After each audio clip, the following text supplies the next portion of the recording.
நேயர்கள்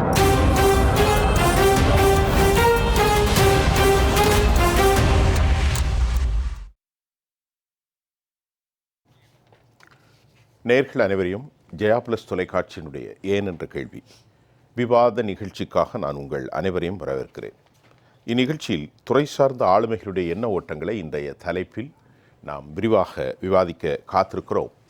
அந்த அடிப்படையில் இன்றைக்கு மிக முக்கியமாக திராவிட முன்னேற்ற கழகத்தினுடைய கன்னியாகுமரி மாவட்டத்தை சேர்ந்த மனோ தங்கராஜ் அவருடைய ஒரு பேச்சு இன்றைக்கு விவாதிக்க வேண்டிய ஒரு பேச்சாக அமைந்திருக்கிறது.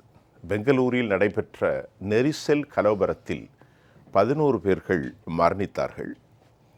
அந்த விவகாரம் இங்கு மட்டுமல்ல, உலகம் முழுவதும் நெரிசல்கள் நடப்பது இயற்கைதான். அரசியல் ரீதியான பார்வைகள் உண்டு. அந்த விவகாரத்தை தாண்டி இன்றைக்கு பகுத்தறிவு அடிப்படையிலே அவர் பேட்டி ஒன்றை செவ்வியுடனே மக்களுக்கு வழங்கியிருக்கிறார். திரு மனோ தங்கராஜ் அவருடைய பேட்டியில் பொதுமக்கள் விழாக்களுக்கு செல்லக்கூடாது என்று சொன்னால் பிரச்சனை அல்ல, அது என்ன கோயில்களுக்கு செல்லக்கூடாது என்று சொன்னது தான் இங்கே சர்ச்சை. நாம் ஒரு மனிதனை எந்த மத அடையாளத்துக்குள்ளோ சாதி அடையாளத்துக்குள்ளோ உட்புகுத்துவதற்கு விரும்ப மாட்டோம். வெறுப்பும் வன்முறையும் அதே போன்று அழுக்கான வார்த்தைகளையும் நீக்கி மனிதர்கள் மனிதராக வாழ வேண்டும். கலாச்சாரமும் மனிதர்களுடைய நம்பிக்கையும் வேறுபட்டவை. நான் நம்புவதை போன்று என்னுடைய பிள்ளையோ என்னுடைய அண்ணன் தம்பிகளோ என்னுடைய தந்தையோ நம்புவதில்லை. ஆகவே இப்படி பலமுனை கலாச்சாரத்தோடு பன்முகத்தன்மையோடு வாழுகின்ற ஒரு கூட்டமைப்பில் ஒரு பொறுப்பற்ற முறையில் திருக்கோயில்களுக்கு செல்வதை பகுத்தறிவு அல்ல என்று அவர் தனியாக சொல்வது காரணம் என்ன? அவர் மீது வைக்கப்படுகிற பல குற்றச்சாட்டுக்கள், அதே போன்று பொதுமக்கள் கூட்டமாக விழாவுக்கு செல்லக்கூடாது என்றால் ரோட் ஷோ நடத்தும் ஸ்டாலினுக்கு பொருந்துமா? ஆயிரக்கணக்கான லட்சக்கணக்கான மக்களை மதுரையில் கூப்பிட்டு வகை வகையான உணவு வகையிலே அங்கே பரிமாறப்படுகிறதே, இதைவிட பெருங்கூட்டம் நடத்தப் போகின்றது. இதெல்லாம் பகுத்தறிவுக்கு ஏற்றதாக இருக்கிறதா?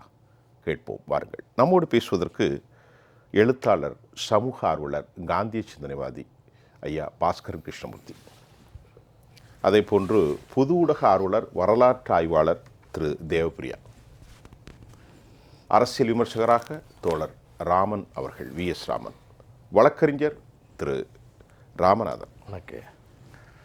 தேவப்பிரியா, நீங்கள் சொல்லுங்கள். நான் என்னுடைய கருத்து, என்னுடைய பார்வை ஒரு நெறியாளராக வைத்தேன். இல்லை, இவர் பேசியது நீங்கள் ஒரு நடுவில் அவர் சொன்ன வார்த்தையை எடுத்து போட்டுக்கிட்டீங்க. இந்த பகுத்தறிவுன்னு ஒரு வார்த்தை. இல்லை, அவர் தான் சொன்னார். இல்லை, பகுத்தறிவுன்னு ஒன்று கிடையாது.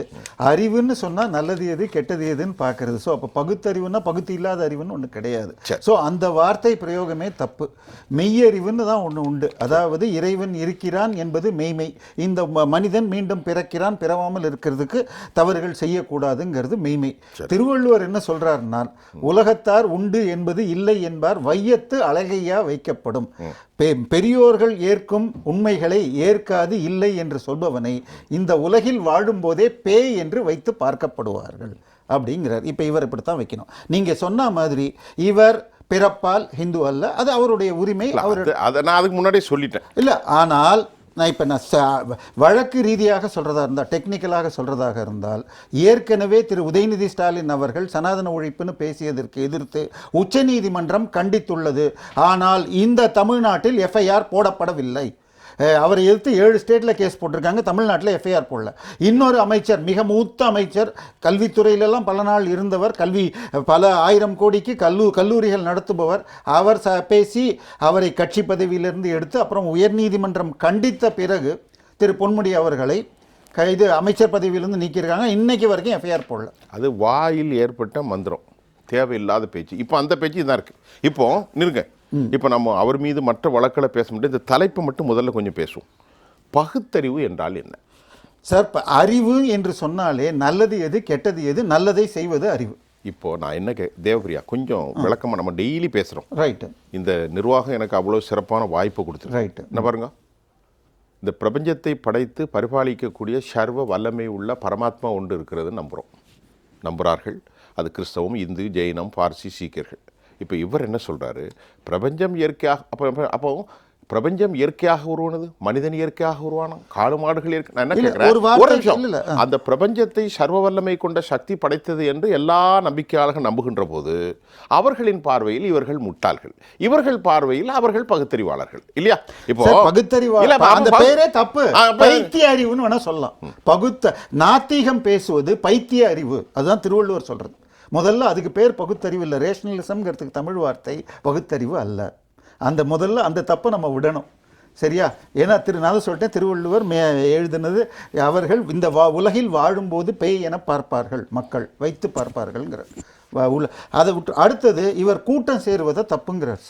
சரியா? திருவிழா இன்னைக்கு உலகத்தில் எல்லா நாடுகளும் அமெரிக்கா முதலாக பக்கத்தில் இருக்கிற இலங்கை வரை டூரிசத்தை நம்பி இருக்கிறது. டூரிசத்தில் 80% ரிலீஜியஸ் டூரிசம் இருக்கு. சரியா? இன்னைக்கு உதாரணமாக பிரான்ஸில் 8% ஜிடிபி டூரிசத்தை நம்பி இருக்கு. அதில் 5.8% ரிலீஜியஸ் டூரிசம் தான். ஆமாம்.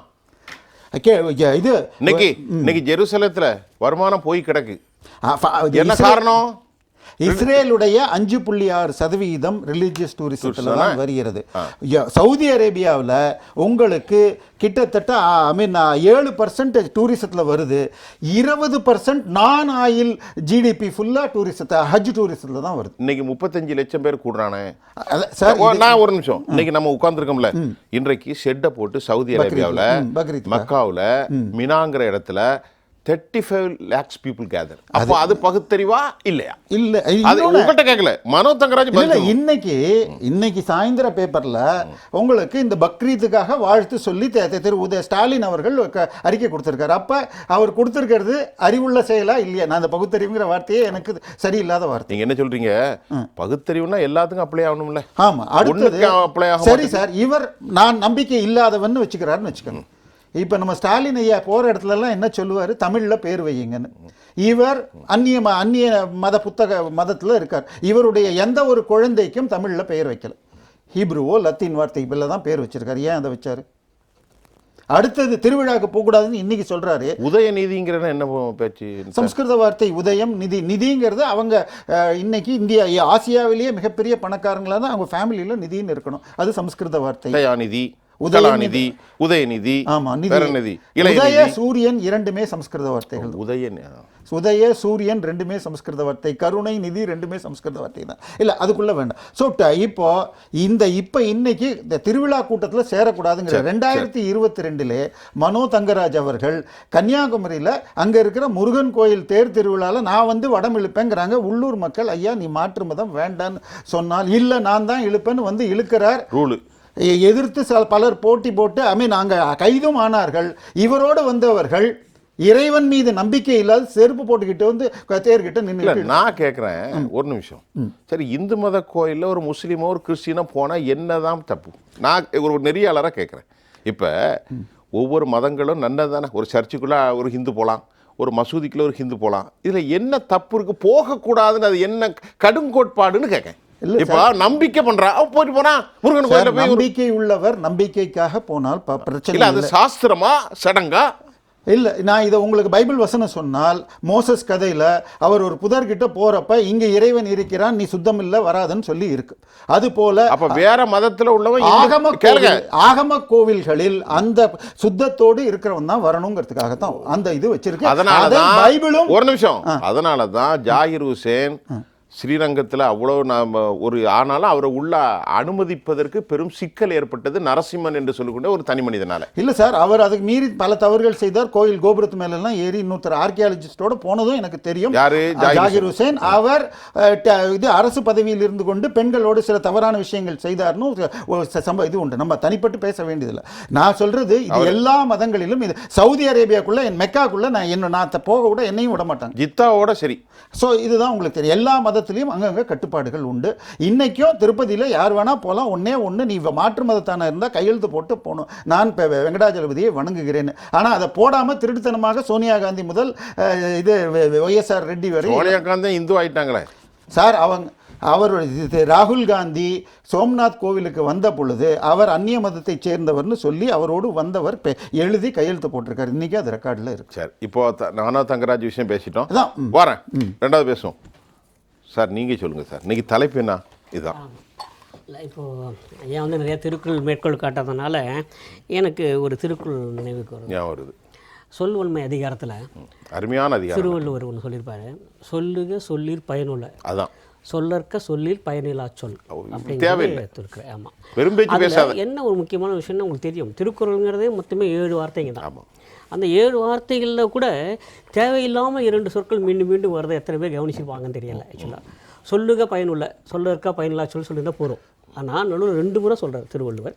இது வந்து நீங்கள் பேசுனா சொல்கிறீங்க இல்லையா, அந்த பெரிய மனிதருக்காக நான் சொல்கிறேன் இந்த திருக்குறள் நல்லா கவனித்து பாருங்கள். சொல்லுக பயனுள்ளன்னு சொல்லலை, அதில் சொல்லுக சொல்லிற் பயனுள்ள, சொல்லற்க சொல்லிற் பயனுள்ளா சொல். சொல்லில் சொல்வதாக இருந்தால்னு அர்த்தம். நீங்கள் முதல்ல சொல்ல வேண்டியது இருக்கான்னு பாருங்க கவனத்தோடு. ஆமாம், சொல்லுவதாக இருந்தால் பயனுள்ளதை சொல்லுங்கள், சொல்லுவதாக இருந்தால் பயனில்லாதவற்றை சொல்லாதீர்கள் அப்படிங்கிறத திரும்ப திரும்ப வலியுறுத்தி சொல்லுகிற திருக்குறள். ஆனால் இவங்களாம் திருக்குறள் படிச்சிருப்பாங்கன்னு தெரியல, இவங்க மேலே நம்பிக்கை இல்லை. சரிங்களா? இவங்களுக்கு வந்து பயனில் சொல்லுவானை மகன் எனல் மக்கட்பதர் அப்படிம்பாங்க. மக்கள் பதர். இப்போ எதுக்கு சொல்ல வரேன்னா, ஒரு விஷயத்தை சொல்லும்போது அதனால் என்ன பயன் அல்லது என்ன பயன் இல்லைங்கிறது கூட தெரியாத அளவுக்கு ஒரு பொறுப்பான இடத்துல ஒரு இருக்கிறாருங்கிறது எனக்கு அதிர்ச்சியாக இருக்கிறது. சார் பயன் இல்லை நீங்கள் சொல்கிறீங்க சார். யார் அந்த சார், யார் அந்த தம்பி என்ற கேள்விகளை மடைமாற்றுவதற்காக இது வேண்டுமென்றே பேசப்பட்டது என்று சொல்லப்படுகிறது. சரி, இப்போது எனக்கு என்ன அப்படின்னா, ஒரு பொறுப்பான ஒரு இடத்துல இருக்கக்கூடியவங்க ஒரு சொல்லை பயன்படுத்துகிற போது இது சரியானது தானா, இதை பயன்படுத்தலாமா, இதனால் என்ன பயன் அப்படிங்கிறது தெரியணும். ஆனால் இவருக்கெல்லாம் திருக்குறள் தெரிஞ்சிருக்காங்க நம்பிக்கை இல்லை. இவங்களாம் திருக்குறள் பார்த்துருப்பாங்கன்னு தெரியாது. இதை மிஞ்சி போனால் திருக்குறள் சிலைக்கு போயிட்டு மாலை போடுறதோட சரி. அதுபோல் இவங்க திருக்குறள் தெரிஞ்சிருக்கும்னு நினைக்கல. இவங்களாம் திருக்குறளுக்கு எதிரானவர்கள் தான் என்னை பொறுத்தவரையில். ஏன்னா குறள் நெறி வாழ்கிறவர்கள் இல்லை, அதனால் இவங்க நான் ஏற்றுக்கல. ஆனால் திரும்ப திரும்ப சொல்கிறேன், இது மாதிரியான சொற்களை பயன்படுத்துகிற போது, பொறுப்பில் உள்ளவர் பயன்படுத்துகிற போது அவருக்கு மேலே இருக்கிறவர் கூப்பிட்டு கண்டிக்கணும். சரிங்களா? நான் யாரோட பேரும் சொல்லலை, நீங்களே முடிவு பண்ணுங்கள். கூப்பிட்டு கண்டிக்கணும். எதுக்காக? பெங்களூரில் ஒரு கூட்ட நெரிசல் இருந்திருக்கிறது, அது எத்தனை பேர் இறந்திருக்கிறார்கள், ஒரு துரதிருஷ்டவசமான ஒரு சம்பவம். இதற்கு பின்னால் இருக்கக்கூடிய அரசின் பொறுப்பின்மையை குறித்து அலட்சியம் குறித்து பேசினா பரவாயில்லை. இங்கே அவசியமே இல்லாமல் கோயில் திருவிழாங்கிற ஒரு சொல்லை கொண்டு வந்து சேர்த்து இவரோட இணைப்பதுங்கிறது இருக்கு இல்லையா, இது வந்து அர்த்தமற்ற வீண் பேச்சு. அடிக்கொடிட்டுங்க. நான் கேட்க முன்னாடி சொல்லிட்டீங்க, இதில் எந்த தப்புன்ட்ட இதுல வார்த்தை கூட்ட நெரிசல்களில் செல்வது என்றால் தவறு விடாது. கோயில் திருவிழா என்பதுதான் அங்கே பல பரசிருப்பு. அதுதான், அது வந்து அர்த்தமற்ற வீண் பேச்சு கூட இல்லை, அர்த்தமற்ற வீண் பிதற்றல், உளறல். ஆமா, உளறல் தான் ஒன்று. ஆனால் இந்த இந்த உளறலுக்கு பின்னாலே மிக நிச்சயமாக அரசியல் இருக்கிறது. இந்த உளறலுக்கு பின்னாடி அரசியல் இருக்கு. இவங்க தெரியுமா, எது பேசினாலும் எது பண்ணாலும் அது பின்னால அரசியல் இருக்கு. கீழ்த்தரமான அரசியல். மன்னிக்கணும். ஏன் சொல்கிறேன்னா, திரும்ப திரும்ப திரும்ப சொல்கிறேன், ஒரு பேச்சு பேசுகிற போது இதற்கான அர்த்தம் என்ன, இது என்ன பொருள்படும், இது யாரை புண்படுத்தும், இது யாருக்கு என்ன நன்மை விளைவிக்கும் அல்லது ஊரை விளைவிக்கும் கூட தெரியல அப்படின்னா அந்த பொறுப்பில் இருக்கிறதுக்கு அருகதையற்றவர்கள் அவர்கள். ஆனால் அவர்களை தான் நாம் தொடர்ந்து பார்த்துட்டு வரோம். சரி, நான் மீண்டும் சொல்கிறேன், தனி நபராகவோ அல்லது ஒரு அரசியல் இயக்கத்தை சேர்ந்தாகவோ நீங்கள் எங்கே வேணுமாலும் இருக்க எனக்கு பிரச்சனையே இல்லை. ஆனால் ஒரு பொறுப்புள்ள இடத்துல இருக்கிற போது, அத்தனை பேருக்கும் பொதுவானவராக இருக்கிற போது, நீங்கள் எந்த சொற்களை பயன்படுத்தலாம் அல்லது பயன்படுத்தக்கூடாது என்பது தெரியவில்லை என்று சொன்னால் தயவுசெய்து அதை விட்டு ஓடி போயிடுங்க. பாஸ்கரன் சார், நாம் இப்போ நிகழ்ச்சி நடத்துகிறோம், கிட்டத்தட்ட பல்லாயிரக்கணக்கான நிகழ்ச்சிகளை நடத்திட்டேன். பேசுகிற போதே இறைவனுடைய சாந்தியும் சமாதானமும் நம்ம அனைவருக்கும் உண்டாகட்டும், ஒரு மனிதர்கள் கூட வேதனை இல்லாமல் நிகழ்ச்சியை நடத்துகிறோம். அதை கேள்வியில் நாம் சமாதானம் செய்வதில்லை.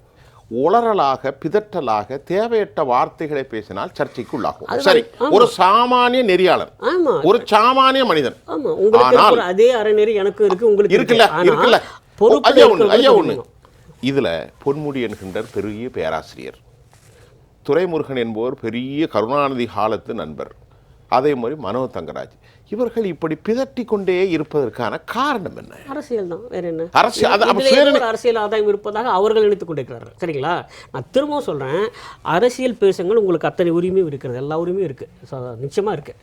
அது மட்டுமே இல்லை, நீங்கள் வந்து மக்களால் தேர்ந்தெடுக்கப்பட்ட பிரதிநிதி, உங்களுக்கு என்று ஒரு கூடுதல் அதிகாரம் இருக்கிறது, ஒப்புக்கொள்கிறேன். நீங்கள் ஒரு குறிப்பிட்ட பொறுப்பில் இருக்கிறீர்கள். நான் பதவிங்கிற வார்த்தை பயன்படுத்துறது, நீங்கள் ஒரு குறிப்பிட்ட பொறுப்பில் இருக்கீங்க, அதையும் நல்லதுதான்.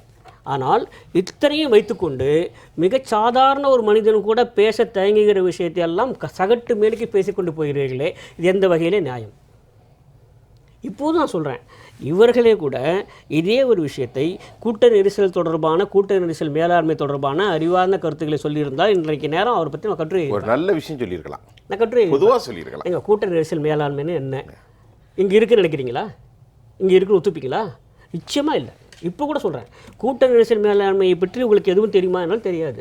மேலாண்மை குறித்து உங்களுக்கு ஏதாவது தெரியுமானே தெரியாது. சார், பொருளாதாரம் பற்றி சென்னை மெரினா பீச்சில் இந்திய விமானப்படை நடத்திய ஷோவில் முதலமைச்சர் குடும்பத்தோடு கலந்து கொண்டு தனி வழியில் போன பிறகு பொதுமக்கள் 5 பேர் இறந்தனர், 400 பேர் ஆஸ்பத்திரியில் சேர்க்கப்பட்டது. இவர்களும் இதே மாதிரி தான் அன்னைக்கு ரோட்ல நடக்கிறது கூட வழி இல்லை. அப்போ அது பகுத்தறிவு இல்லையோ?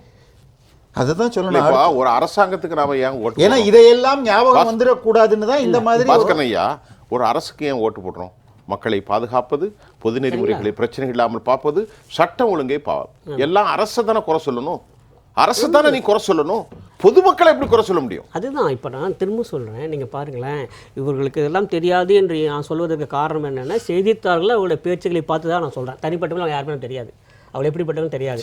செய்திகளை வச்சு பார்க்கிற போது அப்போது இது பொறுப்புள்ள பேச்சாக எப்படி இருந்திருக்க வேண்டும் என்று சொன்னால், தயவுசெய்து இது மாதிரி கூட்ட நெரிசல் போது எப்படி நாம் சமாளிக்கலாம், இதற்கு என்ன கூட்ட நெரிசல் மேலாண்மை குறித்து நம்ம என்ன செய்யலாம், அடுத்து இதுவான ஒரு நிகழ்வு தமிழ்நாட்டில் நடக்காமல் இருப்பதற்கு என்ன செய்யலாம், இது மாதிரிலாம் பேசியிருந்தால் அது ஒரு பொறுப்புள்ள பேச்சாக ஒரு பொறுப்புள்ள மனிதர்கள் வந்து எதிர்பார்த்துருக்கலாம்.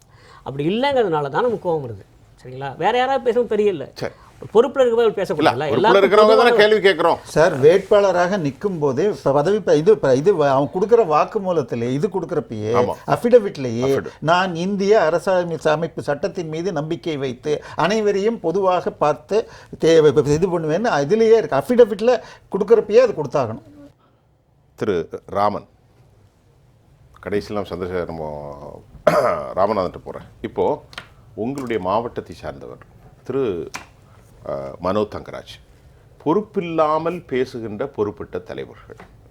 இதில் ஒரு சின்ன வார்த்தை, பகுத்தறிவின் அடிப்படையில் ஒரு சமூகத்தை கட்டமைக்க முயற்சி செய்கிறேன். யார் சொல்கிறா? மனோ தங்கராஜுடைய வார்த்தை. பகுத்தறிவின் அடிப்படையில் நான் ஒரு சமூகத்தை கட்டமைக்க முயற்சி செய்கின்றேன். கோயில் திருவிழா கூட்டம், விளையாட்டு நிகழ்வுகளை அதில் பார்க்க செல்வது நாகரிக சமூகத்தின் நல்ல ஒரு அடையாளமாக தெரியவில்லை. மனோ தங்கராஜ் அவர்கள் பேட்டி. மனோ தங்கராஜ் அவருடைய இந்த பேச்சு வந்து அவருடைய கட்சி தலைமை நிச்சயமாக ஏற்றுக்கிடாது. காரணம், ஒரு முதலமைச்சரோ அல்லது துணை முதலமைச்சரோ சீனியர் அமைச்சர் கூட இந்த வார்த்தையெல்லாம் பேச மாட்டாங்க. அதுக்கு உதாரணம், பொன்முடி உங்களுக்கு வந்து நீங்கள் வைஷ்ணவா சைவமா என்ற அந்த வார்த்தை கேட்டதுக்கு திருமதி துர்கா ஸ்ரீன் அவர்கள், கன்னிமொழி அம்மையாரெல்லாம் பிரச்சனை ஆகி நீதிமன்றம் கண்டித்து உடனடியாக போஸ்ட்லேருந்து வீட்டுக்கு அனுப்புனாங்க. ஆனால் அவர் ஆரம்பத்தில் மனோ தங்கராஜை பொறுத்த வரைக்கும் ஆரம்பத்தில் ஜனதா கட்சியில் முகமது இஸ்மாயில்னு மிகப்பெரிய மாமனிதர், உங்களுக்கு தெரியும், அற்புதமான பேச்சாளர். அவரிடமும் சீடராக இருந்தார், உதவியாளராக இருந்தார். அதன் பிறகு அதே ஜனதா கட்சியில் குமாரசாமின்னு ஒருத்தர் இருந்தார், கிளியூர் தொகுதியில் நிரந்தர எம்எல்ஏ இருந்தார். அவர்கிட்ட அவர் ஜூனியர், ஆமாம், அவர்கிட்ட அவர் ஜூனியராக இருந்தார். அந்த நேரத்தில் தான் அவர் வந்து என்ன பண்ண 2001 இல்லை 2096 நினைக்கிறேன், மாவட்ட பஞ்சாயத்து கவுன்சில் எலெக்ஷனில் நின்று டிஸ்ட்ரிக்ட் சேர்மன் ஆகிறாரு.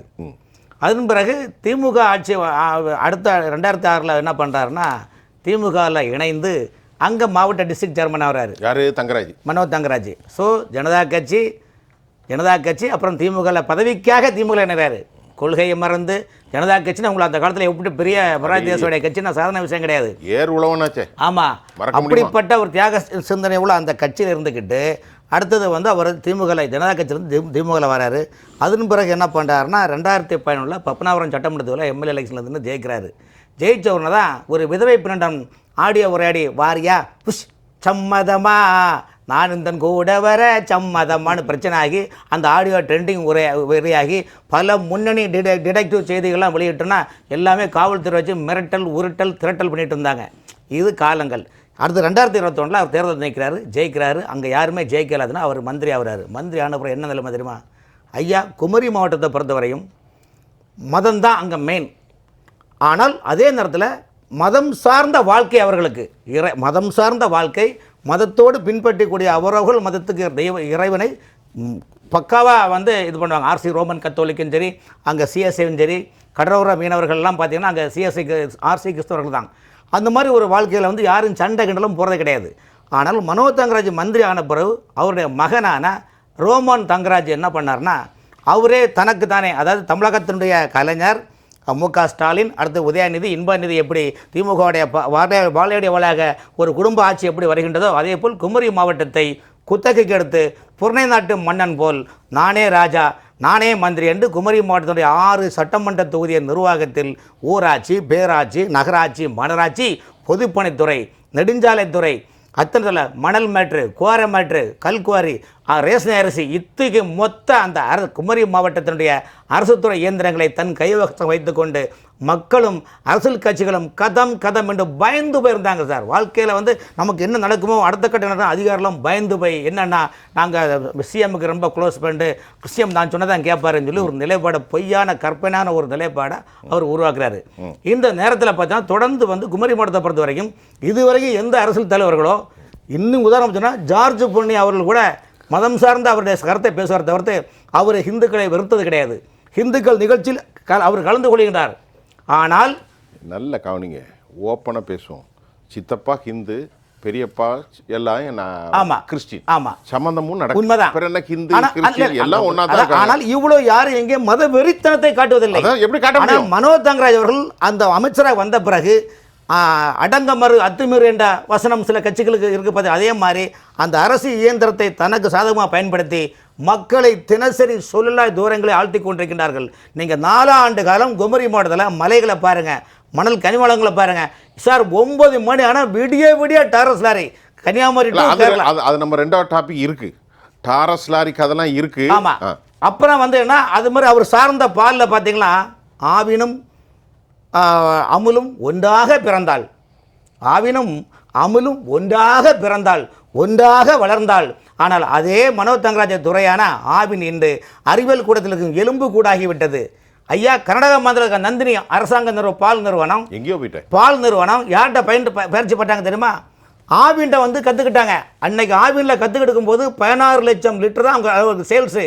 இன்றைக்கி 1.25 கோடி லிட்டர் அவங்களுக்கு மார்க்கெட்டிங் இருக்கிறேன்னா, நீ கற்றுக்கிட்டது யார்கிட்ட கற்று வந்தா? ஆவின் என்ற தந்தையிடம் கற்றுக்கொண்டு அன்னைக்கு மகளாக கற்றுக்கிட்ட வந்த நந்தினி இன்னைக்கு மிகப்பெரிய ஒரு நிலைப்பாடில் இருக்கிறாங்க. அம்மாவுடைய ஆட்சியில் கொள்முதல் 38 லட்சம் லிட்டர், இன்னைக்கு 25-26 போச்சு, குறைஞ்சி போச்சு. அவ்வளவு ஊழல். சரி, இப்போ அவர் சொல்கிறாரு நீங்கள் வந்து பார்வையாளராக வராதீங்க, பங்கேற்பாளராக வாருங்கன்னு சொன்னால் இந்த வார்த்தை வந்து நல்ல கொடுங்க. கோயில் நிகழ்ச்சி மனோஜ் தங்கராஜ் சொல்றாரு, கோயில் நிகழ்ச்சிகளிலோ கூட்ட நிகழ்ச்சிகளோ நீங்க வந்து பார்வையாளராக வராதீங்க, பங்கேற்பாளர் வராங்கன்னா அவர் கட்சி தொண்டர் என்ன சொல்றாரு, யாரும் தொண்டனா இருக்காதீங்க, ஒன்லி உள்ளாட்சி தலைவராக இருங்க, இல்லை என்ன போல மந்திரியா இருங்க, நாட்டை கொள்ளடிங்க, எப்படி போடான்னு எப்படி போடான்னு சொல்ல 35 பேர் தானே ஐயா போட முடியும், அப்புறம் எல்லாரும் மந்திரியா இருந்தா 10 கோடி பேர் மந்திரியா? அவருடைய மனோஜ் தங்கராஜுடைய எண்ணங்களை சொல்றேன், உன் மனசில் உள்ள எண்ணங்களை வெளிப்படுத்துறாரு. அதுக்கு பிறகு கூட்டத்தை சேர்க்காதீங்கன்னு சொல்றாங்க. ஐயா, கன்னியாகுமரி மாவட்டம் சௌரியார் உங்களுக்கு தெரியும், நாகர்கோவில் கோட்டாரில் சௌரியார் கோயில், மண்டைக்காடு எப்படி அது மாதிரி ஃபேமஸ் கோயில். 10 நாள் திருப்பலி, அதாவது கொடியேற்று விழா, திருப்பலி, ஆமாம் திருப்பலி, தேர் திருவிழா, பவனி விழா என்ன இருக்கும், கத்தோலிக், ஆமாம் ரோமன் கத்தோலிக்கில் இருக்காங்க. அதே போல் வந்து வேளாங்கண்ணியில் எவ்வளோ கூட்டம் இருக்குது. அதே மாதிரி கிறிஸ்தவர்கள் அந்த குருத்தோலை திருவிழா நடக்குது, ஊர்வலமாக போவாங்க. அந்த கூட்டத்தில் நீங்கள் கூட்டத்தை சேர்க்காதீங்கன்னு சொல்ல முடியுமா? தேர்தல் வருகின்றது, என்ன பண்ணுறீங்க? இந்த படை போதுமா, இன்னும் கொஞ்சம் வேண்டுமா, போடுங்க ஐயா ஓட்டு, சோன்சோ சின்னத்தை பார்த்துன்னு அந்த பிரச்சாரம் ஆயிரக்கணக்கான வண்டிகளை சாரை பவனி வந்து 2 மணி நேரம் ரோடே க்ளோஸ் பண்ணி கூட்டமாக போகிறீங்களே, இந்த கூட்டத்தை நீங்கள் வர வேண்டாம்னு சொல்ல முடியுமா? இதை பகுத்தறிவாளர்கள் அல்லாத கூட்டம்னு சொல்லுவோமா? அப்படி என்றால் இவரை ஏன்றும், அதாவது இவர் இன்னொரு விஷயம், மனோஜ் தங்கராஜோடைய பதவி எப்படி போச்சுன்னு தெரியுமா? ஐயா, அந்த இடத்துல பார்த்தீங்களா ஆரச்சான் லேண்டுன்னு ஒரு லேண்டு கேள்விப்பட்டீங்களா? திருவிதாங்கூர் சமஸ்தானம் இருக்கும்போது தூக்கு கைதிகளை தூக்கில் போடக்கூடிய அந்த ஊழியர்களுக்கு ஒதுக்கீடு செய்யப்பட்ட நார்கோவில் 48 ஏக்கர் இடம். அந்த இடம் இப்போ பார்த்தா 2.25 ஏக்கர் தான் குருவி இருக்குது. அந்த இடத்தை அன்று இருந்த 2 கலெக்டரை கரெக்ட் பண்ணி டிடிசி அப்போது வாங்கினார்கள். புதுசாக தாம்பரமராட்சியில் இருந்த ஆணையரான அழகுமீன் அவர்கள் கன்னியாகுமரி மாவட்ட கலெக்டராக போனாங்க. ஆஹா, அரசாங்க இடத்தை ஆட்டையை போடுறாங்களா சாமின்னு சொல்லிட்டு இது ஒரு காரணத்தை ஏன் கொடுத்துருங்க. பிரதமரை தமிழ்நாட்டுடைய முதலமைச்சர் சந்திக்க போகிறார். இதுக்கு தன்னுடைய மகன் துணை முதலமைச்சர் ஆக வேண்டும். ஆனால் அந்த நேரத்தில் பிரதமர் என்ன சொன்னார் தெரியுமா? மனோஜ் தங்கராஜ் மதவெறியை கக்குகின்றார், குமரி மாவட்ட மக்களின் வாழ்வாதாரத்தை சீரழிக்கின்றார் என்று சொன்னது இல்லை என்று சொல்ல முடியுமா? உளவுத்துறை இல்லை என்று மறுக்க முடியுமா? பிரைம் மினிஸ்டரே இவரை பத்தி சுட்டி காட்டுறாரு. ஆமாங்க, பிரைம் மினிஸ்டர் பொன்முடி அவர்களை பற்றி மனோஜ் தங்கராஜ் அவர்களை பற்றி சொல்லுகின்ற போது மனோஜ் தங்கராஜ் உடனடியாக நிபந்தனை என்று தூக்கின காரணம் என்றால் மக்கள் மீது மத வெறியை கிளப்பி அந்த மாவட்டத்தை நிர்வாக சீர்கேடாக. ஒரு சின்ன உதாரணம், தக்கலை அண்ணன் சொல்லியிருக்காருன்னு நினைக்கிறேன், சொல்லுவார். தக்கலை இல்லை இருக்குது. அந்த தக்கலை பார்த்தீங்கன்னா 1891ஆம் ஆண்டில் தக்கலை காவல் நிலையம் கட்டினது. போலீஸ் ஸ்டேஷன் எப்போ கட்டின பாருங்க, 1891 திருவாங்கூர் மகாராஜா காலத்தில் சுதந்திரத்துக்கு மேலே கட்டின அந்த காவல் நிலையம். அந்த காவல் நிலையத்தில் அங்கே தான் பிடபிள்யூ ஆஃபீஸ் இருக்குது, காவல் நிலையம் இருக்குது. ஆண்டுதோறும் என்ன பண்ணுவாங்கன்னா கார்த்திகை மாதம் கடைசி ஒரு வெள்ளிக்கிழமையில் என்ன பண்ணுவாங்கன்னா காவடி கட்டுவாங்க. எந்த காவடி கட்டுற சித்தாந்தம் என்னென்னா, மழை பொழிய வேண்டும், விவசாயம் அதிகமாக செழிக்க வேண்டும், குற்றங்கள் பெருகக்கூடாது, குற்றங்களே இல்லாமல் ஒரு மாவட்டமாக உருவாக வேண்டும். அதற்கு தக்கலை காவல் நிலையத்தில் வைத்துதான் காவடி கட்டி கார்த்திகை மாதம் கடைசி ஒரு வெள்ளிக்கிழமை என்று காவடி கட்டி குமார கோயில் இருக்கிற வெள்ளிமலை முருகன் கோயில், வேலிமலை முருகன் கோயில் தான் குரத்தை கரம் பிடித்த அந்த கோயில் 9 அடி உயரத்தில் முருகப்பெருமான் உள்ள அந்த கோயில் வரைக்கும் யானையில் மீது பால்குடம் சென்று காவடி கட்டி இன்னைக்கு நடந்துட்டு சார். அந்த ஊர்வலத்தை கடந்த 4 வருஷம் நடத்த விடலை சார். அந்த ஊர்வலத்தை நடத்த விடவில்லை. சட்ட போராட்டம் செஞ்சுதான் நடத்தல. இவர்கிட்ட பிரச்சனை. இவருக்கு அப்ப பகுத்தறிவு இல்லங்க, அதெல்லாம் பண்ணாதீங்கன்னு சொல்றாரு. அரசாங்கம் பண்ணக்கூடாதுன்னு சொல்றாரு. ரெண்டாவது பேசுவோம், சொல்லுங்க. அதாவது எல்லாரும் திருக்குறளை சொன்னாங்க, பகுத்தறிவை பற்றி திருவள்ளுவர் ஒன்றும் சொன்ன மாதிரி தெரில. ஆனால் அறிவினால் ஆகுவது உண்டோ பெரிதின் நோய் தன்னோய் போல் போற்றாக்கடை அப்படின்னு சொல்ல. அறிவினால் என்னையா பிரயோஜனம்? பிறருடைய துன்பத்தை நாம் ஏற்றுக்கொள்வது, பிறருடைய துன்பத்தை போக்குவது, பிறருடைய துன்பத்தை அவருடைய துன்பங்களை நாம் நீக்குவது என்ற விஷயம் இல்லைன்னா அறிவுனால உனக்கு அறிவு பிரயோஜனம் ஒரு பிரயோஜனம் இல்லை, நீ தண்ட கர்மாந்தரம் தான் அப்படின்னு திருவள்ளுவர் சொல்றார். இருக்கட்டும், இந்த ஆட்சியை பொறுத்த அளவில் மு.க. ஸ்டாலினிலிருந்து இந்த அத்தனை அமைச்சர்களும் ஏதோ ஒரு பிளானோடு தான் செயல்படுற மாதிரி தெரியுது. எப்படி? ஆமாம், என்னன்னா குமரி மாவட்டத்தில் 6 தொகுதிகள், சட்டமன்ற தொகுதிகள், ஒரு பாராளுமன்ற தொகுதி அப்படின்னு சொன்னால் இந்து முஸ்லீம் கலவரத்தை, இந்து கிறிஸ்தவர் கலவரத்தை தூண்டி விடணும். அது ஏற்கனவே ஒரு மண்டைக்காடு பிரச்சனையிலிருந்து தொடர்ந்து அது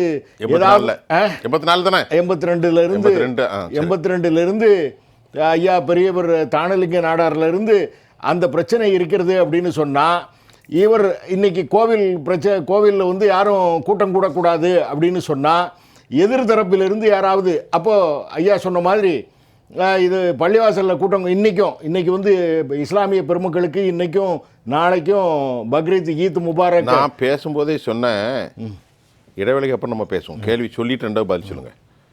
இன்றைக்கு மக்காவில் 35 லட்சம் பேர் கூடியிருக்கிறார்கள் என்று சொன்னேன்.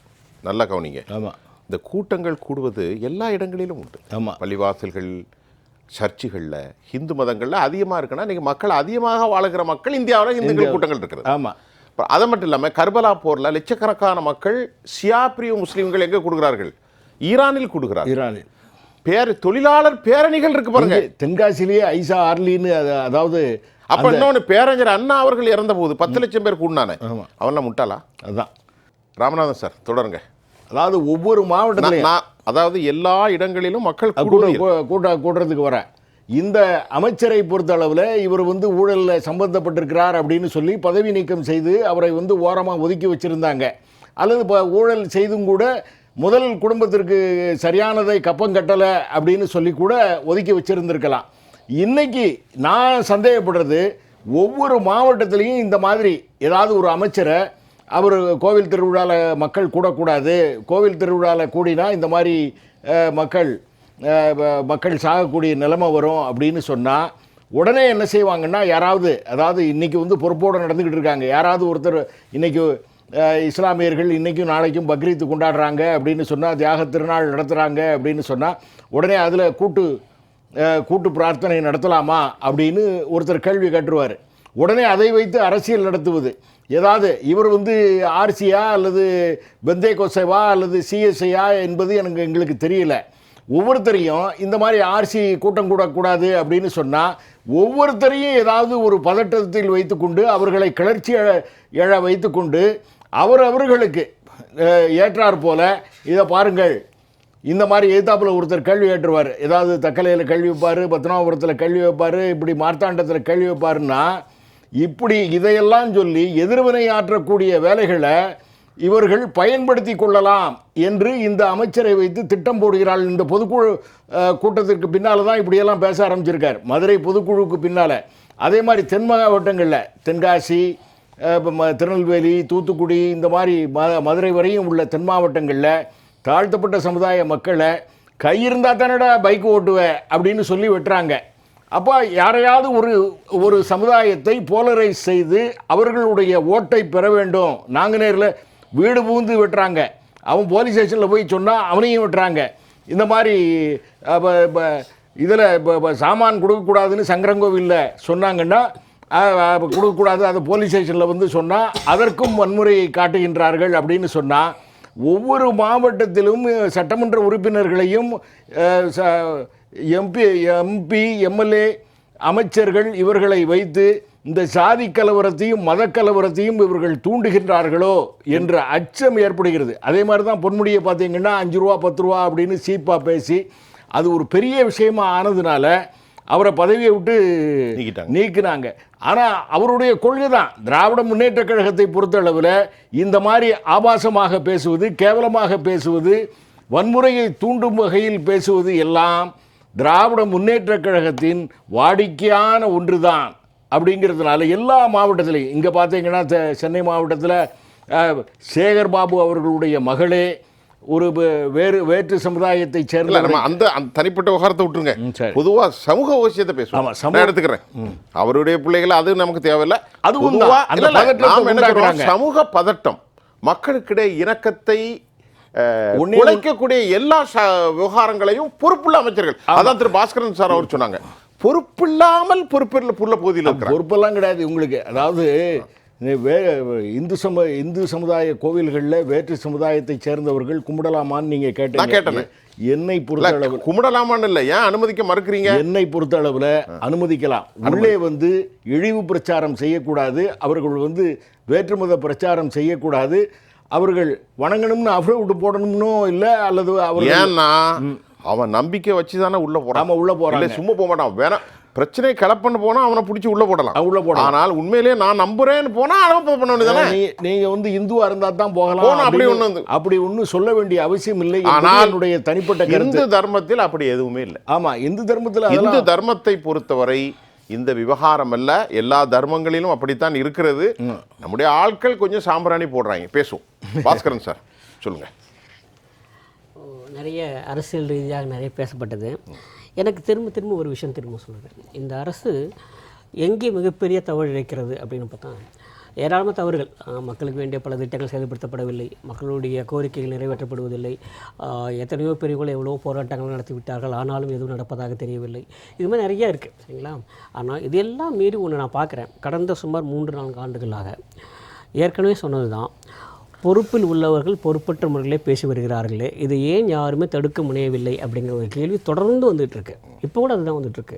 நம்ம என்ன பார்க்குறோம் அப்படின்னா, ஒரு ஜனநாயக குடியரசிலே ஒரு பேசுகிற அந்த பேச்சு இருக்கு இல்லையா, அதற்கான அந்த மதிப்பு அதிகம், ரொம்ப கண்ணியத்தோட பேச. அதனுடைய அது எந்த அளவுக்கு ஒரு பெரிய ஒரு இம்பாக்டை கிரியேட் பண்ணும் அப்படிங்கிறத அவங்க புரிஞ்சுக்கணும். திரும்ப அதுதான் சொல்கிறேன், இந்த இடத்துல கூட நான் சொல்கிறேன், உங்களுக்கு தெரியும் நான் அரசியல் ரீதியாக உள்ளே போகிறதே இல்லை. ஆனாலும் இல்லை, ஒரு அரசியல் சாயமே வருகிறது அப்படின்னா, இதை பேசுகிறவர்கள்லாம் ஒரு குறிப்பிட்ட இயக்கத்தை சேர்ந்தவங்களாகவே இருக்காங்க, அரசியல் பொறுப்பில் இருக்கவங்களாகவே இருக்காங்க. அவங்களை ஏதோ ஒரு குறிப்பிட்ட பிரிவினரை புண்படுத்துவதாகவே பேசிக்கொண்டு வருகிறார்கள். இது ஏன் தடுக்க முடியுமே, ஏன் நடவடிக்கை எடுக்க மாட்டேங்கிறீர்கள்? இது எங்கேருந்து வந்தது? இது ஒரு லூஸ் டாக்குன்னு பார்க்கல சார். எடுக்க வேண்டிய பொறுப்பில் இருக்கிறவர் யார் சார்? முதலமைச்சர் சார். அவர் தான் சார் முதல் அமைச்சர். அவர் கீழே இருக்கிறவட சொல்லணும், ஐயா ஒரு விபச்சார பெண்ணிடம் போய் வைணவத்தையும் சைவத்தையும் பேசுறது எவ்வளவு பெரிய பாவம். இப்போ என்னன்னா எத்தனை பேருடைய உணர்வுகளை காயப்படுத்தும். உங்களுக்கு நான் கேட்டதுனால ஒரு விஷயம் சொல்கிறேன். கான்ஸ்டியூஷன் என்ன சொல்கிறது, சீஃப் மினிஸ்டர்னு தனித்தனியாக தான் வருது. Chief minister, C capital letter, M capital letter, சாசனம் அப்படி தான் சொல்லுவாங்க. தமிழ்லையும் என்ன ஆச்சுன்னா, சென்ற ஒரு 4-5 ஆண்டுகள் முன்பு வரையில் கூட முதல் அமைச்சர் அப்படி தான் எழுதிட்டு வந்தாங்க. இப்போ தெரியுமா, முதல அமைச்சர் தான் எழுதணும். இன்னும் அவங்க சேர்த்து முதல அப்படி தான் நீங்கள் எழுதணும். நீங்கள் முதல் அமைச்சர்னு நீங்கள் எழுதுறீங்கன்னா உங்களுக்கு தூக்கிடுவாங்க. முதலமைச்சர் ஆமாம் அது முதலமைச்சர் ஆமாம் முதல் அமைச்சர் தான் அவர் ஆக்சுவலாகவே முதல் அமைச்சர் தான். அது என்ன அர்த்தம் அப்படின்னா ஆக்சுவலி பிரைம் மினிஸ்டர் அப்படின்னு நம்ம போடுறோம். ஆமாம் பிரதம அமைச்சர் ஆமாம் தனியாக தான் போகிறோம். அது என்ன அர்த்தம் அப்படின்னா எல்லா அமைச்சர்களுக்கும் கூட்டு பொறுப்பு இருக்கிறது, அதிலே இவர் முதன்மை இடத்துல இருக்கிறாருன்னு அதுக்கு அர்த்தம். அதான் ஏன் இதை நான் சொல்கிறேன் அப்படின்னா ஒரு அமைச்சராக இருக்கிற போது அதற்கான பொறுப்புகள் எல்லாருக்கும் உண்டுங்கிற மாதிரி இவருக்கு இருக்கு, அந்த ஒரு கூட்டு பொறுப்பு இருக்குங்கிறத தயவு செய்து புரிஞ்சுக்கிட்டா நல்லது. ஒரு கலெக்டிவ் ரெஸ்பான்சிபிலிட்டி. ஆமாம் ஏன்னா இப்படி வரும்போது ஒரு விஷயம் ஐயா, இப்போ ஒரு விபச்சார பெண்மணியை ஒரு சித்தாந்தத்தை கம்பேர் பண்ணி ஒரு பேராசிரியராக இருந்த பொன்முடி பேசுகிறார். இன்னொருத்தர் தலித்துகளை அவமானப்படுத்துகிறார். இன்னொருத்தர் வேறு விதமாக பேசுகிறார். ஓசி சோறு, ஓசி பஸ்ஸு. அப்போ முதலமைச்சர் வெளியே வந்து டிஸ்க்ளோஸ் பண்ணணும், நான் பொறுப்பேற்றுக் கொள்கிறேன், இனி அப்படி பேச மாட்டார்கள். இது எல்லோருக்கும் அப்ளை, இட் கேன் பி மேடு, எல்லாருக்கும் செய்ய வேண்டிய ஒரு கடப்பாடும் பொறுப்பு. ஆமாம், ஏன்னா சாஸ்திரமே அப்படி தான் சொல்கிறது. ஏன்னா இது ஒரு கூட்டு பொறுப்பு தான், கூட்டு பொறுப்பு. அதனால தான் நான் திரும்ப சொல்கிறேன், இப்படி கூட்டு பொறுப்பில் இருக்கக்கூடிய ஒருவர் இது மாதிரியான பேசுவதை எப்படி இந்த அரசாங்கம் அனுமதிக்கிறதுன்னு தெரியல. தயவுசெய்து இதற்கு எதாவது நடவடிக்கை எடுத்தால் நல்லா இருக்கும். சரியில்லை, தனிப்பட்ட நபராக என்ன வேணால் பேசிட்டு போனால் அது அரசியல்வாதி எப்படி பேசுகிறாங்க அதெல்லாம் எனக்கு கவலையே இல்லை. சார் தேவப்பிரியா, இப்போ இவர் சொல்லியிருக்கிறது ஒன்று கோவில்கள், ரெண்டாவது விளையாட்டு மைதானங்களில் கூட்டம் சேரக்கூடாதுங்கிறாரு. இந்த முதலமைச்சருடைய நெருங்கிய உறவினர் 10,000 கோடிக்கு மதிப்பான ஒரு ஐபிஎல் டீமை வச்சுருக்காங்க. அவங்களும் ஒரு தடவை ஜெயிச்சிருக்காங்க. சன்ரைசர்ஸ் ஹைதராபாத் என்பது இது தயாநிதியுடைய கலாநிதி மாறனுக்கு சொந்தமானது. சன் என்றாலே இந்த குடும்பத்துக்கு சொந்தம்னு. அப்போ இன்னொன்று போகிற இடத்துலலாம் உதயநிதி ஸ்டாலின் நான் ஸ்டேடியம் கட்ட போகிறேன், விளையாட்டுத்துறை அமைச்சருங்கிறார். இப்போ இவர் சொல்கிறதுபடி விளையாட்டுக்கு யாருமே போக வேண்டாமா, ஸ்டேடியத்துக்கே வர வேண்டாமா? அப்போ விளையாட்டுத்துறையை ஒதுக்கிடலாமே. தமிழ்நாட்டுக்கு எதுக்கு விளையாட்டு? அவங்க தான் பதில் சொன்னாங்க, பொறுப்புலாம் பேசியிருக்காங்க. இல்லை, அறிவோடு இவர் பேசியிருக்காரா? பகுத்தறிவுன்னு சொன்னார்னா விளையாட்டு கூடத்துக்கு யாரும் கூடாதீங்கன்னு சொன்னால் அப்போ விளையாட்டுத்துறை எதுக்கு, ஸ்டேடியம் எதுக்கு கட்டணும்? மக்கள் பணத்தை வேஸ்ட். அடுத்தது கோயில்கள் விழாக்களுக்கு போகாதீங்கன்னு சொன்னால் தமிழக அரசின் உங்களுடைய என்னுடைய இவருடைய வரிப்பணத்தில் கன்னியாகுமரியை சேராத கேரளத்தைச் சேர்ந்த அப்படி ஒரு நபர் இருந்தாரான்னு நிச்சயம் கிடையாது. ஆனாலும் அவர்கள் சர்ச்சுப்படியாக தேவசகாயம் என்பவருக்கு புனிதர் பட்டம் தரார்னு வரிப்பணத்தில் இவர் வாட்டிகன் போயிட்டு வந்தார். தமிழ்நாட்டு மக்களின் வரிப்பணத்தில் ஓசியில் போயிட்டு வந்தார். எதுக்காக? இவருக்கு பகுத்தறிவு அது ஒத்துக்குதா? அந்த தேவசகாயம் பிள்ளைன்னு இவங்க பிள்ளைங்கிறாங்க, அவங்க இல்ல அவர் நாயருங்கிறாங்க. அப்படி ஒருத்தர் வாழவே இல்லைன்றாங்க. அதுக்குள்ள நிறைய கதை இருக்கு. ஆக்சுவலா திருவாங்கூர் சமஸ்தானத்துல உள்ள அங்கிருந்து துரத்தப்பட்ட நபர் இல்ல, அதுதான் நான் சொல்றேன். அது அவருடைய விழாக்கு இவர் உங்கள் என் வரிப்பணத்தில் வேட்டிகன்ல போய் திருவிழாவில் கலந்துட்டு வந்திருக்கார். இதே அவருடைய கன்னியாகுமரி மாவட்டத்தில் ஒரு 2 மாதம் முன்பாக ஒரு சர்ச்சு திருவிழாவிற்கு தேருக்கு அலங்காரம் செய்கிறப்ப இணையம் புத்தன்துறைங்கிற ஊரில் இருக்கிற ஒரு 4 பேர் மின்சாரம் தாக்கி இறந்தார்கள். எதுக்கு சர்ச்சுக்கு திருவிழான்னு ஏதாவது அறிக்கை விட்டார்? அவருடைய மாவட்டம் ஏதாவது அறிக்கை விட்டாரா? அடுத்தது உட்காந்துட்டு சார் இன்னொன்று, ஒரு மதத்தை சேர்ந்தவர்கள் பிற மதத்தை எதிர்த்து பேசுவது தவறு என்று Priscilla D'Souza versus state of கர்நாடகாவில் மிக தெளிவாக தீர்ப்பிருக்கிறார். பிரச்சனை அங்கே தான் வந்துடுது. இல்லை, இது இன்னொன்று நீங்கள் இவர் ஐயா சொன்னார் மண்டைக்காடு கலவரம்னு வந்தது. அது வந்த பிறகாக நீதிபதி வேணுகோபால் கமிஷன் போட்டு ஒரு மத இது நிறுவனத்திற்கும் அடுத்த பில்டிங்க்கும் குறைஞ்சபட்சம் 300 மீட்டர் கேப் இருக்கணும்னு சொல்லியிருக்கு. ஆனால் அதாவது ஒரே பிரிவாக இருந்தால் கூட கோயில் இருந்தால் இன்னொரு கோயில் வரக்கூடாது, சர்ச்சாக இருந்தாலும் இன்னொரு சர்ச் வரக்கூடாது. அது பிரச்சனை ஒன்றும் இல்லை. அதை உடைக்கிறதுக்காக ஒரு கூட்டம் போட்டு அந்த கூட்டத்தில் நாங்கள் போட்ட பிச்சையில் தான் திமுக வந்துச்சுன்னு ஒரு பாதிரியார் பேசினார். அந்த வழக்கு ஹைகோர்ட்டுக்கு போய் அவர் பேசியது 7 பிரிவு அவங்க பேரில் போட்டிங்க, 3 பிரிவில் இவர் பேசியது குற்றம் அப்படின்னு சொல்லியாச்சு. இன்னைக்கு வரைக்கும் அவருக்கு தண்டனை வாங்கித்தார். யாருக்கு? ஜார்ஜ் பொன்னையா என்ற அந்த பாதிரியாருக்கு. அதில் இவரையும் விமர்சித்தார். ஏன்னா இவர் என்ன பண்ணார், சுசீந்திரம் கோயிலுக்கு போனார். அது நம்ம தெற்கு மாவட்டங்கள் போக போக கோயிலுக்கு போனால் சட்டையை ஒத்துட்டு போகணும், இவன் ஏன் சட்டையை ஊற்றிட்டு போனான்னு இவரையும் விமர்சித்து ஜார்ஜ் பொன்னையா பாதிரி அந்த கூட்டத்தில் பேசி திமுக நாங்கள் போட்ட பிச்சையில் வந்தது என்று பேசினார். நீ ஒன்னையாவும் போக சொல்கிறான், போனால் சட்டையை வந்துட்டு போனால் ரூட்லெஸ். உனக்கு கடவுள் நம்பிக்கை இருக்கு, அவர் கையை பிடிச்சி சட்டையை கழிச்சிட்டு போகணும் சார். அது என்ன என்றால் அந்த விக்கிரகம் தினந்தோறும் பூஜை செய்ய செய்ய பலம் பெறுகிறது, அதை உன் உடம்புக்கு வரட்டும்ங்கிறது நம்பிக்கை இருக்கிறவங்க போட்டோம். அது திருவாங்கூர் சமஸ்தானத்தில் வந்து உள்ள கன்னியாகுமரி மாவட்ட தேவசம் போர்டு தமிழ்நாடு கவர்மெண்ட்டை பராமரித்தாலும் அந்த கட்டமைப்பு திருச்செந்தூர்லேருந்து அது ஆரம்பிக்குது. அதுக்கு பிறகு உள்ள எல்லா கோயிலையும் இவர் போனதுக்காக அவர் விமர்சித்தார். சரி சார், திருவள்ளுவர் மேலே இவங்களுக்கு நம்பிக்கை உண்டா? கன்னியாகுமரியில் அங்கே விவேகானந்தர் பாறை இருக்கிறது. அது இன்னொரு பாறை இருக்கிறது என்று திருவள்ளுவர் சிலை வைக்க வேண்டும் என்று RSS சேர்ந்த ரானடே கோரிக்கையை வைத்து சிலையும் எழுப்பப்பட்டது. இன்னைக்கு மொத்தமே 3 போட்டு போகுது. 34 ரூபா இருந்தது 100 ரூபா ஆக்கி போட்டு வரவெல்லாம் போகாம திரும்பி போறான். ரேட்டு கூட ஆயிட்டு, ரேட்டு ஏற்றியாச்சு. ஒரு மணி நேரத்துக்கு அரை மணி நேரத்துக்கு ஒரு போட்டு கூட வரல. நீங்க கன்னியாகுமரிக்கு வந்து இதெல்லாம் பார்த்துட்டு முதல்ல எவ்வளவு டிக்கெட் வச்சிருந்தாங்க? 34 ரூபா இருந்துச்சு. இந்த ஆட்சி வந்து 2 முறை ஏற்றி இன்னைக்கு 100 ரூபா ஆயிடுச்சு. ஒன்னையுமே விடலையோ? இல்ல, நான் இன்னொன்னு சொல்லிடுறேன். பத்திரப்பதிவுல இருந்து மக்கள் போய் பார்க்கிற ஏழை மக்கள் போறது இல்ல, திருவள்ளுவர் பாறைக்கு போய் திருவள்ளுவரை பார்க்கறதுக்கு ஏற்பாடு பண்ணல. ஏன்னா அங்க பக்கத்துல இருக்கிற இது கன்னியாகுமரி அந்த விவேகானந்தர் பாறையில் இறைவன் பார்வதி அங்க தவம் செய்த இடம்னு சொல்லி விவேகானந்தர் உட்கார்ந்தாரு. பிரதமர் மோடியும் வந்தார் சார். அங்க வந்து தேர்தல் அன்றைக்கு வந்து உட்கார்ந்தார். சென்னையில் மகாபலிபுரத்துல மோடி வந்து அந்த கூட்டம் சைனா அதிபரோடு வந்த பொழுது அந்த வருடம் கோவாவை விட அதிகமான மக்கள் மகாபலிபுரத்துக்கு வந்தாங்க. ஆனால் டூரிசம் என்று வந்தால் உங்களுக்கு வேலை வாய்ப்பு கிடைக்கும். டாக்ஸி ஓட்டுறவன்ல இருந்து ஹோட்டல் வரைக்கும் அங்க இருக்கிற கலைவினை பொருட்கள் செய்வது அதையும் வாங்கிட்டு சும்மா வந்தா மகாபலிபுரத்துல இருந்து ஏதாவது வாங்கிட்டு வருவாங்க. இது எல்லாம் நடக்கும் சார். இதுல சமீபத்தில் இதுல யூபியில இது நடந்துச்சு. அதுல 3 லட்சம் கோடி வசூலாச்சு. 50 கோடி பேர் மக்கள் வந்தார்கள். இப்ப அதை விட 100 மடங்கு புனிதமான கோவில்கள் இங்க இருக்கு. ஆனா இது இவர்களுடைய பைத்திய அறிவுக்கு ஒத்து வராது. ஸ்ரீரங்கம் கோயிலுக்கு இது பிரதமர் வருகிறார். அங்கே உள்ள விக்கிரகம் ராமர் முன்னோர்கள் வழிபட்ட சிலை என்ற நம்பிக்கை இருக்கிறது. அதனால இங்க வழிபட்டுட்டு ராமேஸ்வரம் போயிட்டு நான் அதுக்கப்புறம் தான் அயோத்திக்கு போறேன்னு வந்தார். ராமேஸ்வரத்துல மண்டபம் போறதுக்கு வழியை அடைச்சாச்சு. ஸோ இவங்க டூரிசத்தை வளர்த்தால் எத்தனை பேருக்கு வேலை கிடைக்கும்? இன்னொரு முறை பேசுவோம். சொல்ல வேண்டி இருக்கிற கருத்தை நான் ஒரு முறை சொல்றேன். ராமநாத் சார், அதாவது இந்த அரசாங்கம் ராமநாத் சார்ட்ட ஒரு கேள்வி என்னன்னா, மக்கள் இந்தியா போன்று 140 கோடி மக்கள் பலமுனை சிந்தனைகளும் பத கலாச்சாரங்களும் பத ஏற்புடைகளும் இருக்கிறது. சாமியார்களுக்கு கூட உத்தரப்பிரதேசத்தில் கூடி பலர் இறந்து போனார்கள். அது கூடுதல் என்பதை நாங்கள் நிறுத்திவிட முடியாது.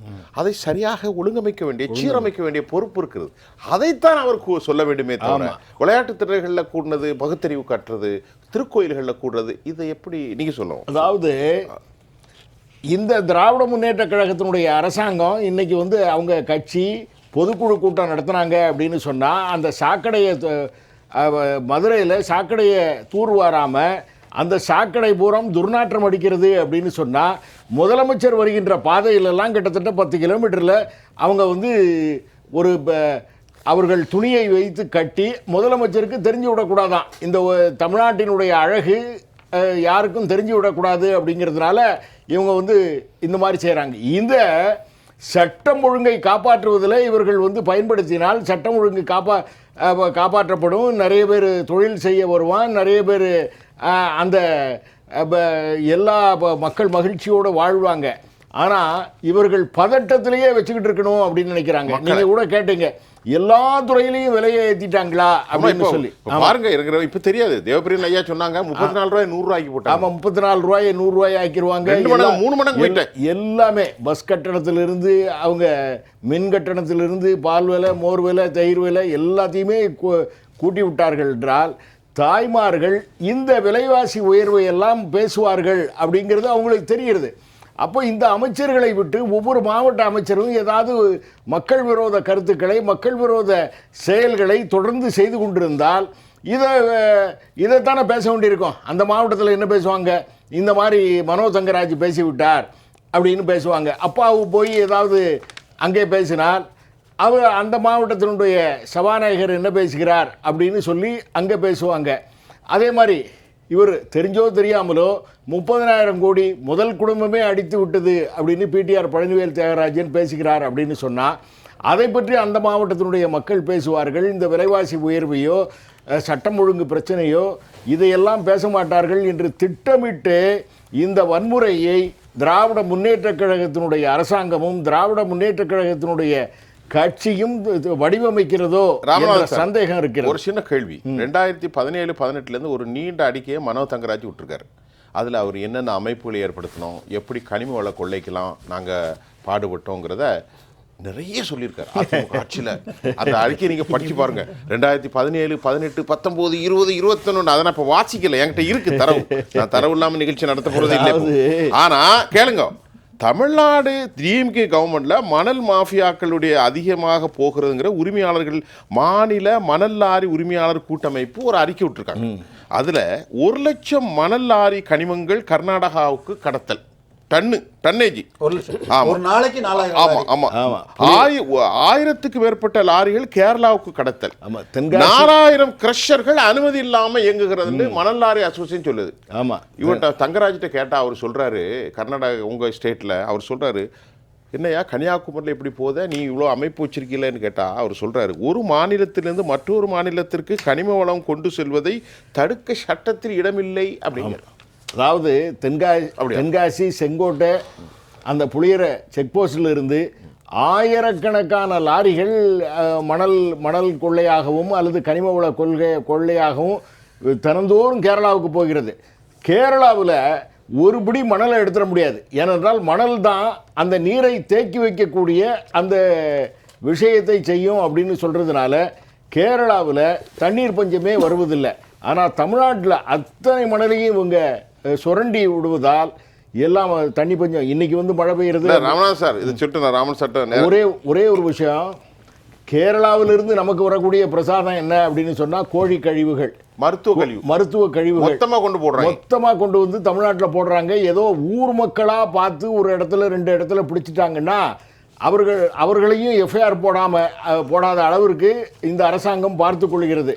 பாடசாலை உங்க தென்காசி இந்த மாதிரி பாலக்கரை எல்லா பகுதிகளிலும் கேரளா கழிவுகள் உள்ள வருது.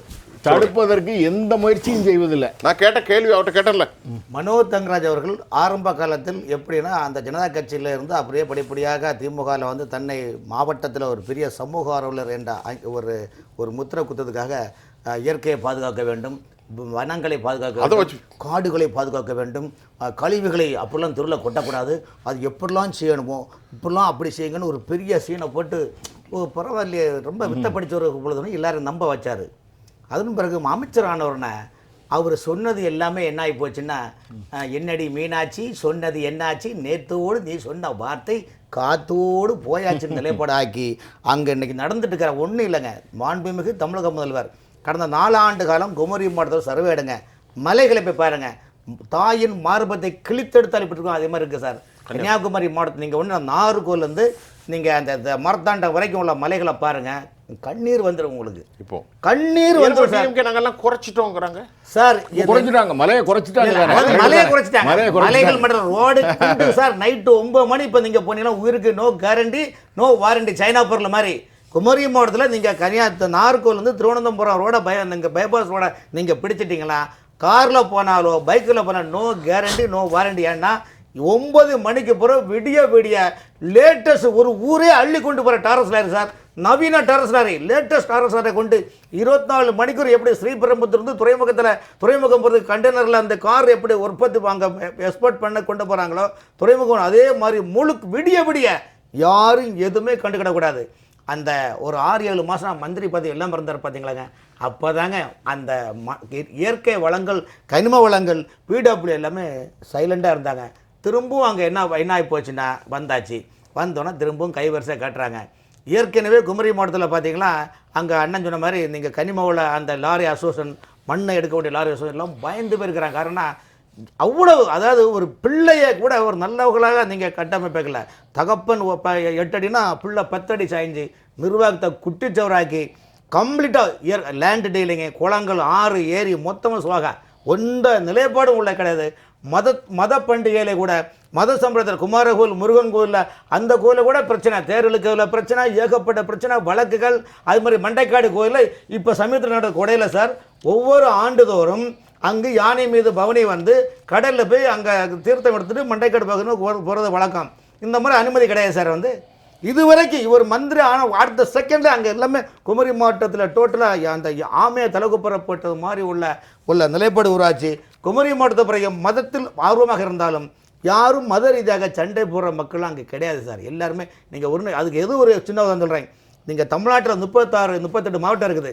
குமரி மாவட்டத்தில் மக்கள் பார்த்தீங்கன்னா பெரும்பாலும் ரேஷன் ரைஸ் தான் அவங்களுடைய வாழ்வாதாரம்.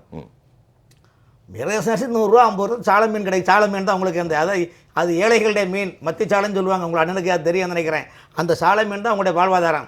அங்கே பார்த்தீங்கன்னா அதிகாலை 4 மணி 5 மணி ஆனாலே ஒவ்வொரு கோலும் பக்தி பாட்டுக்கு பாட்டிங்கன்னா ஆர்சியில் பாருங்கள், அலைக்கடலின் ஓசையிலே அன்பு மலை கேட்குதம்மா, அன்னையவள் ஆலயத்தில் அருள் நிறைந்து காணுதம்மா.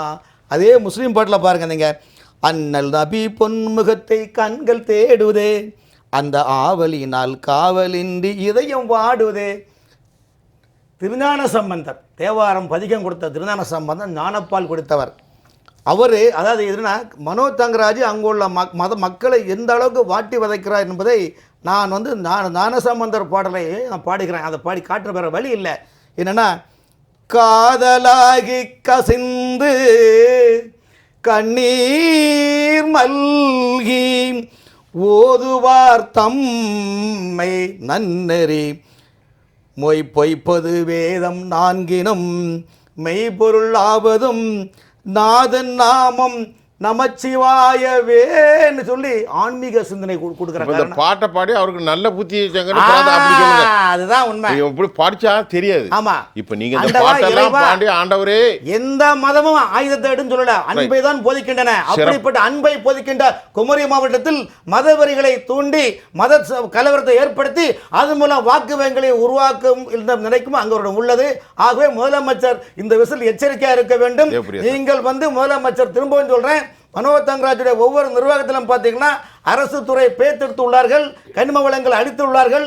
இதெல்லாம் நீங்கள் உளவுத்துறை உங்கள் கண்டுலுக்கிற ரகசியமாக உளவுத்துறை எடுத்து 4 ஆண்டுகள் அவரை சேவை நீங்கள் ஆய்வு பண்ணீங்களா, எல்லாமே வெளிச்சத்தில் வரும் சார். ஒரு நிமிடம் இல்லை, அதான் இது கேள்வி ஏன் இந்த கூட்டத்தில் நடந்ததுன்னு. இதற்கு என்ன பதில் சொன்னாலும் சென்னையில் மெரினால விமானப்படை சாகச நிகழ்ச்சியில் இவங்க 5 பேரை சாக விட்டாங்க.